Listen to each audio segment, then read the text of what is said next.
Good morning friends and students.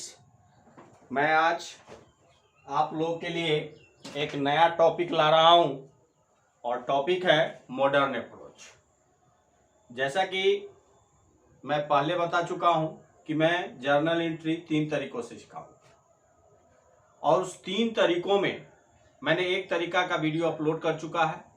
आप उसे देखकर बड़ी आसानी से बिना रूल रेगुलेशन के जर्नल एंट्री समझ सकते हैं।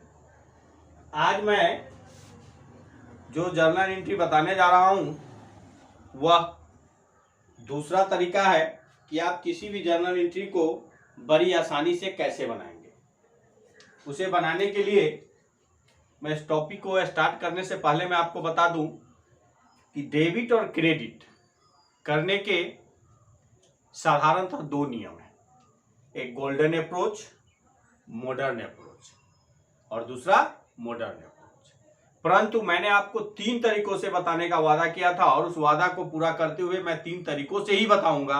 आज मेरा दूसरा तरीका है। पहला तरीका मैं बता चुका हूं, जर्नल एंट्रीज बाय LLPP फंडा। आप कोई भी जर्नल एंट्रीज लिख लोढ़ा पर पत्थर फंडा से बना सकते हैं, जिसमें किसी भी रूल रेगुलेशन की जरूरत नहीं है। उसमें हमने चर्चा किया था लेन देन, लेन और देन को अलग किया था और उसके लिए मैंने 4 चीज आप लोगों को बताया था। पहला सर्विस, दूसरा मैंने बताया था थिंग्स, तीसरा हमने बताया था प्रॉमिस और चौथा हमने बताया था प्रॉफिट एंड लॉस, जो कि बैड लक या गुड लक के नाम से जाना जाता है। और उसी के आधार पर आप किसी भी तरह के ट्रांजैक्शन का जर्नल एंट्री आसानी से बना लें।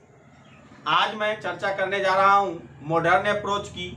यह अप्रोच आपको बताएगा कि हम किसी भी ट्रांजैक्शन का डेबिट और क्रेडिट कैसे करते हैं। आइए, journal entries in the on the basis of diamond rule, American system, modern approach, accounting equation method, ये सारे नाम उस एक ही मेथड के हैं।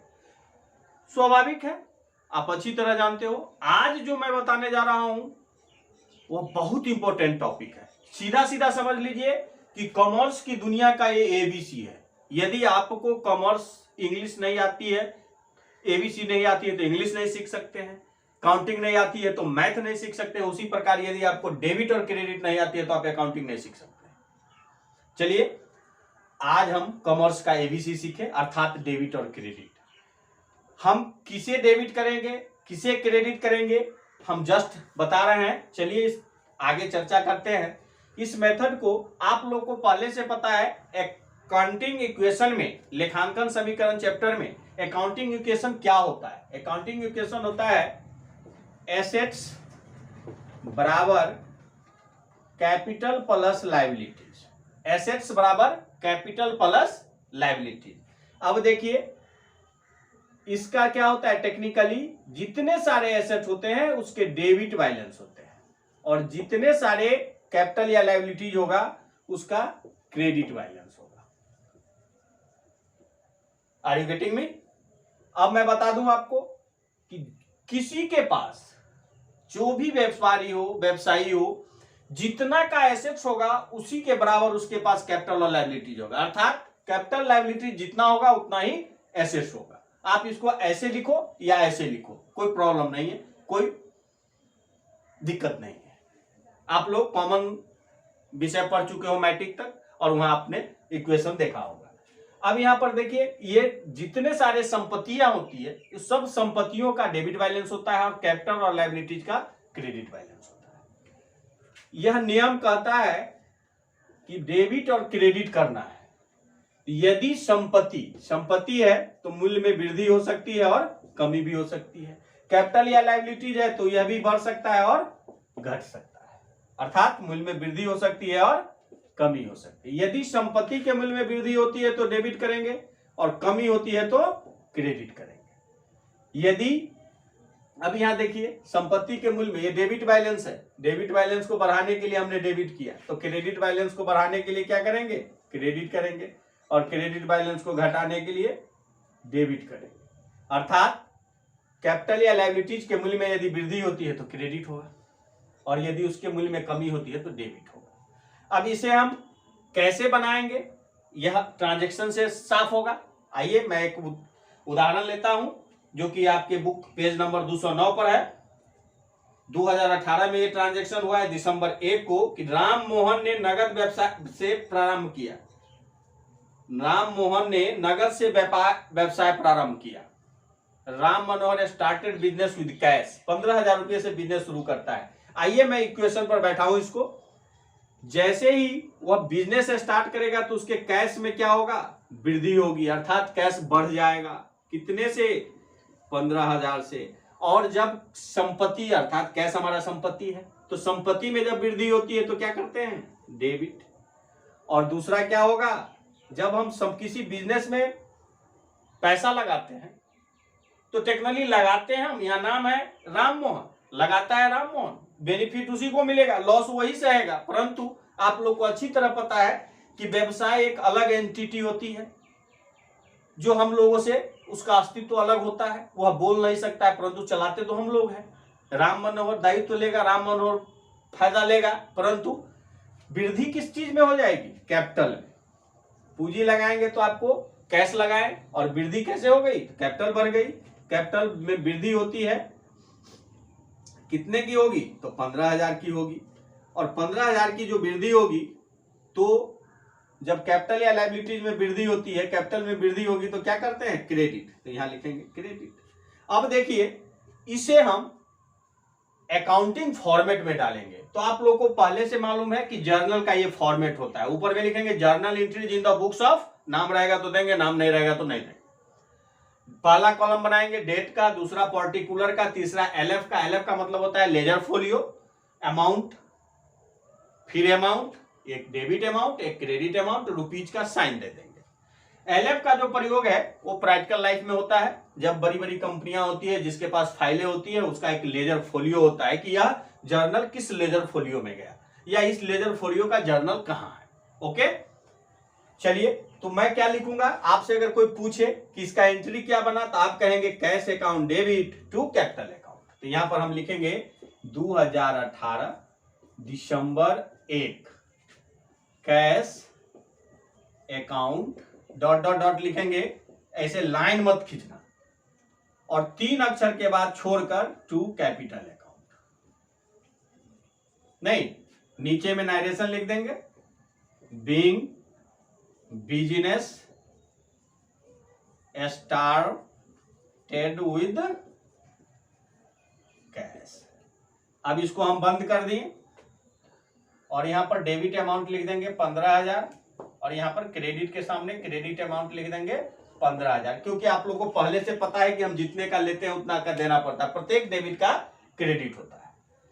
आगे देखते हैं, दिसंबर 4 को मोतीलाल से माल खरीदा, bought goods from Motilal, ditto लिखेंगे, 4 लिख देंगे, बार बार दिसंबर लिखने की जरूरत नहीं है। मोतीलाल से माल खरीदा, ये इक्वेशन में देखते हैं क्या होता है। जब आप माल खरीदिएगा तो माल का मतलब होता है गुड्स, नॉट गुड्स। तो गुड्स में क्या हो जाएगी, वृद्धि हो जाएगी। कितने की वृद्धि होगी, जितने का आप खरीदे होंगे, 5,000 का। 5,000 रुपए का आप माल खरीदिए। किससे खरीदे, मोतीलाल से। मैं यहां पर आप लोगों को क्लियर कर दूं, सीधा सा हिसाब है, सिंपल सी बात है कि जब कोई व्यवसायी से आप कोई सामान लेने या किसी दुकानदार के पास जब सामान लेने आप जाते हो और उनसे नगद लेन देन करते हो, अर्थात नगद में कोई सामान खरीद लेते हो, तो उससे आप नाम तक नहीं पूछता है, वह सामान देता है और आप चलते बनते हो। परंतु जब किसी से आप उधार लेते हो तो आपसे नाम एड्रेस पूछता है। क्यों, क्योंकि आपको उसका पैसा देना है, आपने लिया तो दिया नहीं, समझ रहे हैं। तो यहां पर डेबिट हमने तो गुड्स को बढ़ा लिया, अर्थात डेबिट कर लिया, तो भैया क्रेडिट किसको करेंगे। तो यहां पर टेक्निकली सवाल में आपको मान के चलना है कि नगद नहीं रहे और किसी व्यक्ति का नाम रहे तो समझ जाएंगे कि उससे वो उधार खरीदा है या उधार बेचा है। यहां पर स्पष्ट किया है मोतीलाल से माल खरीदा, इसका मतलब मोतीलाल को हमें 5,000 रुपया देना है। तो मोतीलाल कौन होगा हमारा, लायबिलिटीज। लायबिलिटीज में कौन होगा, क्रेडिटर।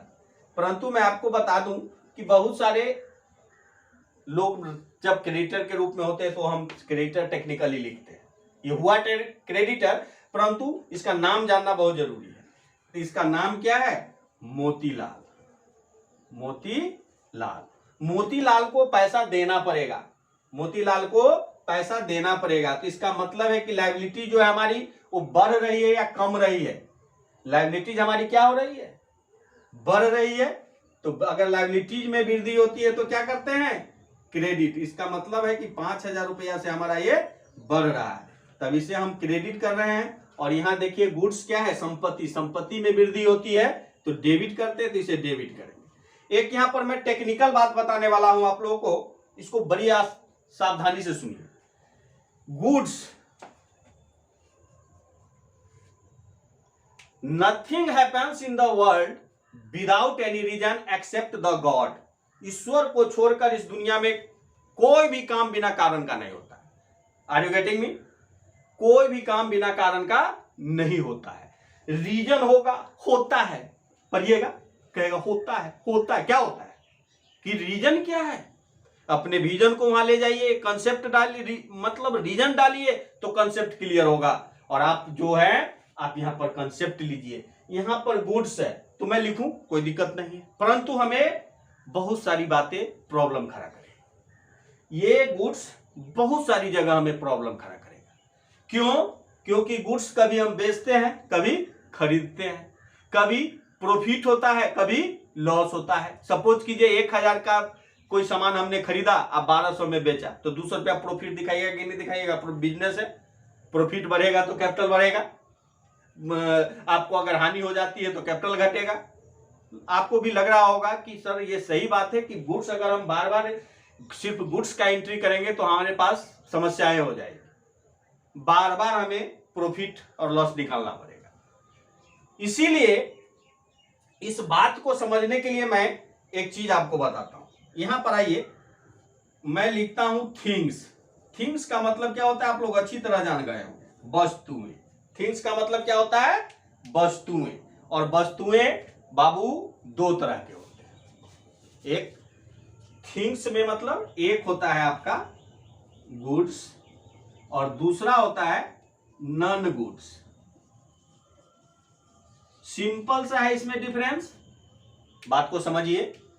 गुड्स का मतलब जब हम कोई सामान बेचने के लिए खरीदते हैं वो हमारा गुड्स होता है, और जब हम कोई सामान लाते हैं परंतु बेचने के लिए नहीं, अपने व्यवसाय में लंबे समय तक प्रयोग करने के लिए या व्यवसाय में यूज करने के लिए, अर्थात हम टेक्निकली कहें तो ये सब हमारा खर्चा आमद हो जाता है, परंतु ये हमारे एसेट्स के रूप में तैयार होते हैं। जैसे हम यहां पर छोटा सा उदाहरण लीजिए, मैं आपको बोलूं कि मैं एक दुकान खोलने वाला हूं मोबाइल की, तो सबसे पहले हमें बिल्डिंग की जरूरत होगी, तो ये बिल्डिंग हमारा नॉन गुड्स है।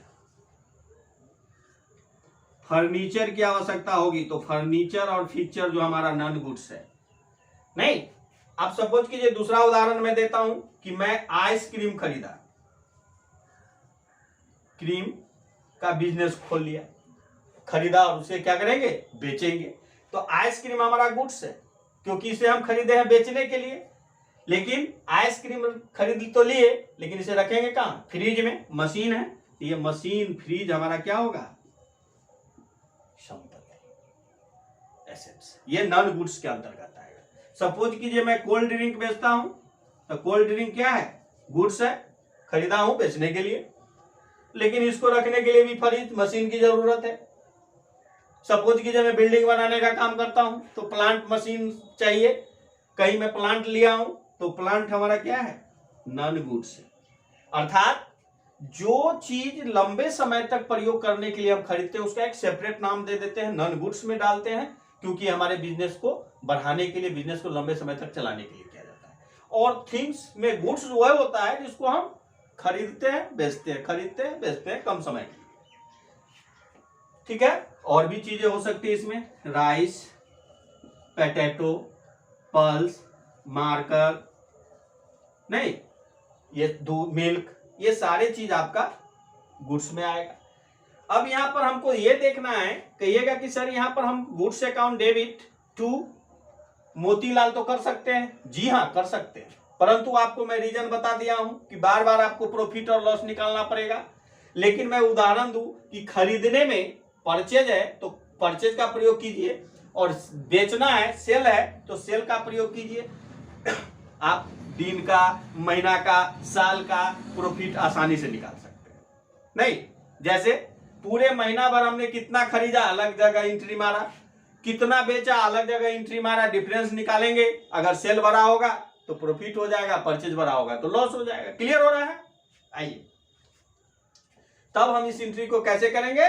गुड्स के जगह इसके अंदर जो इवेंट्स है, इसके अंदर जो घटना है, क्या घटना घटा, परचेज किए, तो यहां परचेज को हम डेबिट करेंगे और मोतीलाल को क्रेडिट। तो यहां लिखेंगे purchase account debit to Motilal. बार बार कह रहे हैं 3 अक्षर छोड़ दीजिएगा, थोड़ा धक्का मार के आगे की तरफ चलिए। मोतीलाल सीधे लिखेंगे। अगर इसको अकाउंट लिखना है तो मोतीलाल में एपोस्ट्रोफी एस लगा के अकाउंट लिखना होगा, लेकिन ढोर सा भागने की क्या जरूरत है, अपना काम बनता भाड़ में गई जनता। आप सीधा ऐसा लिखो। जर्नल मैं इसमें नाइरेशन को इग्नोर करता हूं। अमाउंट जो है डाल दीजिए 5000 रुपया, डेबिट में 5000 और 5000 रुपया क्रेडिट। कोई प्रॉब्लम नहीं। आगे चलिए। 8 तारीख को मूलचंद को माल बेचा, फिर मूलचंद को बेचा है, नाम दे दिया, इसका मतलब है बेचा तो है लेकिन उधार बेचा है। मूलचंद को दिसंबर 8 को माल बेचा, तो माल बेचा। फिर बात आई गुड्स की, लेकिन आप टेक्निकली समझ गए हैं कि गुड्स में इवेंट लिखते हैं, तो यहां क्या हो रहा है, सेल, तो यहां पर हम सेल लिखेंगे। लेकिन गुड्स जब हम बेचेंगे तो गुड्स में वृद्धि होगी कि कमी होगी, तो कमी हो जाएगी। तो कितने से कितने की कमी होगी, अमाउंट लिखा है 200 रुपया, सॉरी 1500 रुपया, तो यहां आप 1500 रुपया। जब संपत्ति के मूल्य में कमी होती है तो हम क्या करते हैं, क्रेडिट। अब देखिए किसको बेचा, मूलचंद को बेचा। मूलचंद को आप बेचे हैं तो क्या वैसे ही फ्री में छोड़ देंगे? सारू भाई आपका क्या, मूलचंद से आप क्या लेंगे, पैसा लेंगे। कितना लेंगे, 1500 रुपया लेंगे। मूलचंद कौन है, तो मूलचंद आपका डेटर होगा, टेक्निकली इसका नाम डेटर होगा, लेकिन डेटर भी हमारा संपत्ति है। डेटर होगा नाम, ये है मूलचंद। मूलचंद ये भी संपत्ति है, लेकिन इसमें डेटर में क्या हो गई, वृद्धि हो गई, तो यहां पर हम लिखेंगे प्लस 15,000। अब कहोगे कि सर बराबर में कुछ नहीं हुआ, तो बराबर का इफेक्ट 0, 15,000 प्लस 15,000 माइनस 0, तो इक्वेशन तो पूरा हो रहा है। अब यहां पर देखिए बराबर में तो सीधा 0, कोई इफेक्ट नहीं है। यहां पर संपत्ति के मूल्य में कमी हुई तो क्रेडिट, यहां वृद्धि हो गई तो डेबिट। अब क्या हो जाएगा अकाउंट में entry, Moolchand account debit to sale account. Moolchand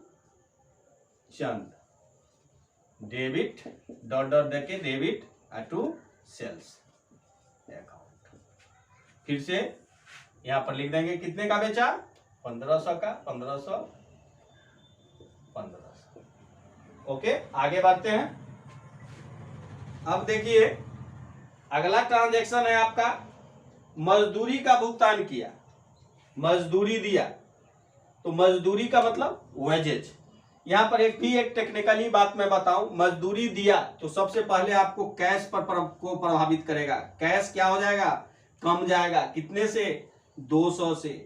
पहला तो कैश कम गया। दूसरा क्या हुआ, जब आप किसी को मजदूरी दे रहे हैं इसका मतलब है कि उतने से आपका कैपिटल भी कम रहा है। कितने से, 200 से। अब कहेंगे कि सर एसेट्स में कमी हो गई है तो क्रेडिट करेंगे, और कैपिटल में कमी हुई है तो डेबिट करेंगे। तो इसका एंट्री क्या वहां लिखे, capital account debit to cash account? जी नहीं, इस कैपिटल के साथ भी एक कहानी है। कैपिटल किस कारण से कम रहा है या किस कारण से बढ़ रहा है, उस कारण को हम वहां पर हेडिंग बनाएंगे। तो कैपिटल किसके लिए कम रहा है, वेजेज के लिए। मजदूरी हमने दिया इसलिए वह कैपिटल कमा, इसलिए हम वेजेज को क्या करेंगे, कैपिटल न लिखकर वेजेज लिखेंगे। इसके इवेंट को लिखेंगे, न कि capital.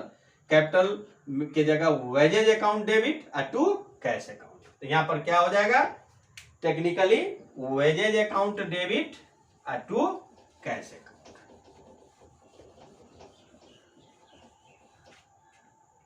Wages account debit to cash account. Clear है? 200 दिया है तो 200 डेबिट कर दीजिए, 200 रुपया क्रेडिट कर। कितने तारीख को किया? 10 तारीख को किया है दिसंबर, तो डिटो देके 10 कर दीजिए। 10 के बाद कितने तारीख को किया? दिसंबर 13 को किया है, 15 को, तो दिसंबर 13 को एक एंट्री मारूंगा और एक मारूंगा दिसंबर 15 को। 13 को क्या किया? आइए 13 को जो किया वो फिर यहां देखिए आप, 13 तारीख को ऑफिस प्रयोग के लिए साइकिल खरीदा, नॉन गुड्स है साइकिल। क्योंकि आप जब एक बार साइकिल खरीद लेते हो तो सालों साल उस पर आप सामान ढोते हैं, बिजनेस के सामान ढोते हैं, लंबे समय तक प्रयोग करते हैं, साइकिल का नाम दे दीजिए। तो साइकिल क्या है? गुड्स है, तो गुड्स तो यहां भी हम लिखेंगे, गुड्स मतलब साइकिल। और दूसरा प्रभाव आपको कहां जा रहा है? संपत्ति में ही जा रहा है, कैश पर। साइकिल खरीदे तो साइकिल संपत्ति है, इसमें क्या हो गई? प्लस हो गई 750, और कैश हमारा कम गया 750 से। अब यहां पर इक्वल टू में क्या दीजिएगा? जीरो इफेक्ट है, ये भी जीरो हो गया। इक्वेशन तो पूरा हो रहा है। यही है मॉडर्न अप्रोच। बड़ी आसानी से जर्नल एंट्री बनाइए। 750 प्लस और माइनस दोनों जीरो हो गया, अभी जीरो है, कोई इफेक्ट नहीं, उधर कोई प्रभाव नहीं है तो जीरो मान लेंगे। अब यहाँ पर टेक्निकली संपत्ति के मूल्य में वृद्धि होती है तो डेबिट करते हैं, और संपत्ति के मूल्य में कमी होती है तो क्रेडिट करते हैं। क्या हो जाएगा entry? Cycle account debit to cash account. कितने का? 750 750। क्लियर? अगले है 15 दिसंबर को। 15 दिसंबर को क्या हुआ? महेश को किराया दिया। आप महेश को किराया दो, रमेश को दो, सुरेश को दो, किसी को भी किराया दो। सबसे पहला प्रभाव क्या पड़ेगा? सबसे पहला प्रभाव आपका कैश, सबसे पहला प्रभाव होगा जो कैश आपका डिक्रीज कर जाएगा, माइनस हो जाएगा। कितने से माइनस हो जाएगा? 350। 350 जो आपके प्रॉब्लम में है वही अमाउंट देंगे। 350 से कैश तो कम हो गया। लेकिन दूसरा प्रभाव कहां पड़ेगा? किराया दिए हैं, कैपिटल, कैपिटल भी आपका कम जाएगा। कितने से? 350 से। लेकिन वही टेक्निकल बात, कैपिटल क्यों कम रहा है? तो हमने वहां रेंट दिया है, तो अब रेंट का नाम लिखेंगे यहां, रेंट। अब यहां पर रूल अप्लाई कीजिए, संपत्ति के मूल्य में कमी हुई है तो क्रेडिट करते हैं, और दायित्व के मूल्य में कमी होती है तो डेबिट करते हैं। इसका मतलब है rent account debit to cash account, rent account debit to cash. Clear है? अब देखिए फिर से मैं एक बार रिकैप कर देता हूं। मॉडर्न अप्रोच में आपको बस ध्यान रखना है accounting equation, assets equal to capital plus liabilities. मैं आपको बता दिया हूं यही चीज, गुड्स और नॉन गुड्स। जो गुड्स होते हैं वही खर्चे आमद में बदल जाते हैं। जैसा कि आप जानते हैं कि कोई भी चीज यदि खर्चा करते हैं या प्रॉफिट होता है तो दो बातें होती है, कैपिटल या तो बढ़ जाता है या कम जाता है। परंतु वहां पर हम डायरेक्ट कैपिटल नहीं लिखेंगे, वहां पर कैपिटल के पीछे किस इवेंट के कारण कमी हो रही है और किस इवेंट के कारण वृद्धि हो रही है वह चीज हम लिखेंगे। ओके, अब मैं आपको एक चीज बता दूं, मेरा अगला क्लास आप लोग के लिए है कि हम सिंपल सा, देखिए यहां आपको मैं दिखा दूं, यहां पर मैं लिखता हूं डेबिट, डेबिट डी है और लास्ट में टी है तो होना चाहिए डी टी, लेकिन लिखते हैं डेबिट को डी आर। दूसरा है क्रेडिट, देखिए सी है और टी है, होना चाहिए सी टी तो लिखते हैं सी आर। आखिर क्यों ऐसा हम क्यों लिखते हैं, मैं इस पर भी डिस्कस करूंगा, इसके लिए भी मैं क्लास दूंगा। अगला क्लास मेरा होगा कि डेबिट को डी आर क्यों और क्रेडिट सी आर क्यों, डेबिट डी आर क्यों और क्रेडिट सी आर क्यों। इसीलिए आप हमारे साथ जुड़े रहिए। माइंड ब्लोइंग इंस्टीट्यूट सारगात के नाम से हमारा यूट्यूब चैनल है। आप मेरे वीडियो को लाइक कीजिए, शेयर कीजिए और सब्सक्राइब कीजिए। धन्यवाद, फिर मिलते हैं